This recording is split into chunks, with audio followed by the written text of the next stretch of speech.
The Kirchhoff Voltage Law, abbreviated with KVL, is one of the most important laws that you need to know in order to solve electronic circuit. As indicated on the side here, this is the definition of the Kirchhoff Voltage Law, and it basically says that the sum of all the voltage in a loop must be equal to 0. What is a loop? A loop is any path traced from one point in the circuit around other points in the circuit and then back to the initial point. So very simple definition. How do you actually implement that practically speaking? So I'm just going to show you very simply with an example on the right.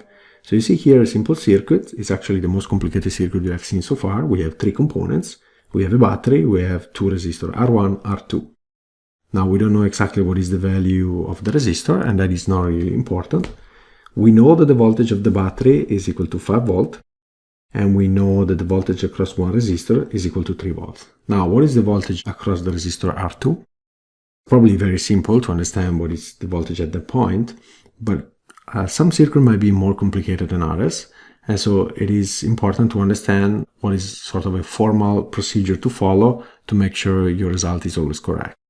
It's pretty simple to implement. So what you do, let me take my green pen, is that you identify the loop. Here we only have one loop, so there's no doubt.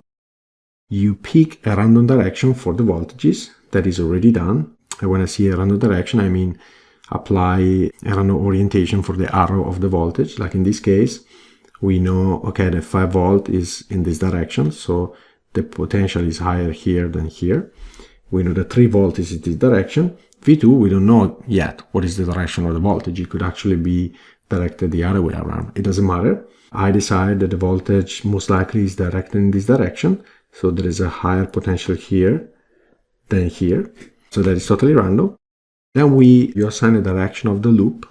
So you have this loop, you just write a circle here, and you decide, let's use this direction as a convention. Any direction is fine. It can be clockwise or counterclockwise.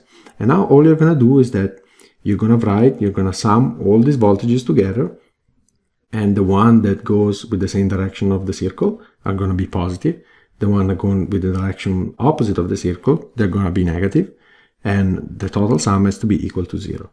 So in this case, 5, it's going in the same direction of the circle, so I'm just going to write plus 5. Now when I get here, 3 is the opposite of the circle, so minus 3 volts. V2, I don't know what is the value, but I can clearly see that it's going in the opposite direction of this arbitrary orientation. So minus V2.